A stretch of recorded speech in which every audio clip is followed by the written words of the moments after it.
Matthew? Nathan? Chimathi. Thank you, Mr. Chairman. I want to first start, I want to just tackle 4 quick points. Thank you for this opportunity to speak to the committee. 1, we are in the midst of a 2-headed genocidal assault. 2 pieces. One of those pieces is chemical and biological warfare assault through bioweapons, these harmful injections that are falsely called vaccinations. We'll deal more with that with SB 378. The second head of this assault of the Republic is the sexualization of children. We call it pedophilia. This bill, SB 199, is the sexualization of children, the intentional effort to sexualize children and promote pedophilia. Now, I want to first say this as my second point. As an African American, our history and culture in Africa, we didn't even have a word for LGB or T, none of the behavior. The introduction to this behavior for my people was called slavery. The men were raped on those ships, introduced to LGBT. So to take that imposition of this without any request from Black people of our position and opinion of it, and to force mandate it to be taught to children in schools without ever hearing our opinion is to promote and enforce a second enslavement. We weren't in favor of it then, we're not in favor of it today. The third thing I want to bring about is more broad. She already mentioned it, so I won't speak so much about every piece of it, but I will say this. I have talked to teachers and administrators. The part that we won't hear here is that they have documents that they are given and specifically instructed not to share with the public. They've shown me the documents, but would not let me get a copy of them, because if I had them, I would have brought them here and shared with you. In those documents, very specific sexual things that are abhorrent and unbelievable are in these curriculum, which is why they use the word comprehensive health education framework. That framework has things that none of us here can see unless you can talk to a teacher or an administrator who will share that information with you. It is abhorrent behavior to be promoted to children. The last part I want to say is that the question you asked earlier and something you were talking about is very important. This is very quick. Where is this coming from and where is it going? In 1972, and I brought a copy for everyone to have, it was called the 1972 Gay Rights Platform. 2 quick points on it. This is where we are today. This has been 30 years in the making. Federal encouragement and support for sex education courses prepared and taught by gay men and women, presenting homosexuality as a valid, healthy preference and lifestyle and a viable alternative to heterosexuality. And number 2, this is it. Thank you for the time. The repeal of all state laws governing the age of sexual consent.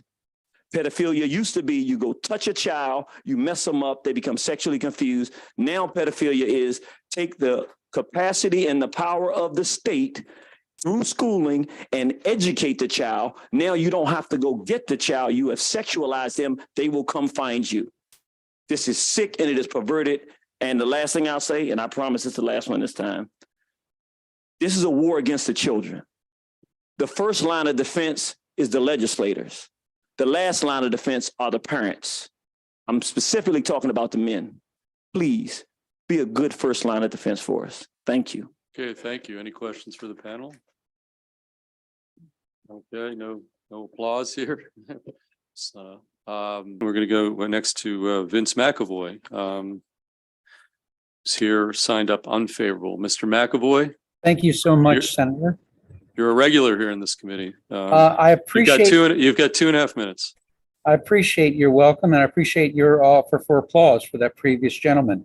I think he hit it right on the head, and he alleviates me discussing some things that I usually don't discuss on a daily basis. Senator Carozza wants to know why we need this bill, and Senator Gallian, I believe, wanted to know why it's being mandated to be taught in districts that don't want it when Maryland has county superintendent autonomy. The answer is that this is an ideological front against parental rights, prerogatives, and common decency, which, as you just heard, a focus on pedophilia. That same disturbing ideological bent forcing indoctrination and instruction and unnatural sex practice happen in this very graphic discussion in House Ways and Means last week. You should listen to that testimony. Parents are not happy. I remind this body that focus on promoting aberrant sex practices is not the job of lawmakers. I want to talk about focus. Chaudhry says, I can't focus on my job. How many hundreds of thousands does he make that he wants to disregard Maryland parents? Don't we all wish we could make several $100,000 a year only to complain how we have focus issues related to teaching children abnormal sexual practices?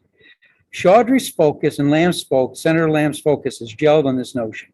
Maryland public schools just can't teach writing and reading and arithmetic unless they first teach children about anal sex. It has to be taught by our teachers that of the 3 million parents in Maryland, they're not deemed capable of transmitting their indoctrinating ideologies. Folks, I want you to understand this. If children aren't being taught this by parents, then your constituents don't want it taught. Simple as that. Semantics. I appreciate Senator Simon Ayer noticed that issue. Note what Listen said. Curriculum framework. Don't listen to their wordplay. They lie. Folks, I was just in an education committee across the country yesterday. The CSE is not needed. The constituents aren't asking for it. And any state official who tells you that they can't do their job without promoting sexual acts that are unlawful in Maryland, check the code. Okay, they're pedophiles. Any person who's not the child's parent that demands to talk about sexual matters is wrong. And it just, or is it happenstance or is it that only one group feels the need to indoctrinate children to sexual practices and they just want to happen to involve themselves with schooling very young minds? I probably am running out of time. I'm going to point you to Libs on TikTok. They have teacher after teacher doing this. Do not vote for this bill. I am available for questions. This is a camel's nose. It's going to get worse in the coming years. Please don't do this to our children. Okay, any questions for Mr. McAvoy? Seeing none, we're going to go, and just for the benefit of the committee, we've got 4 witnesses still virtual unfavorable. First of those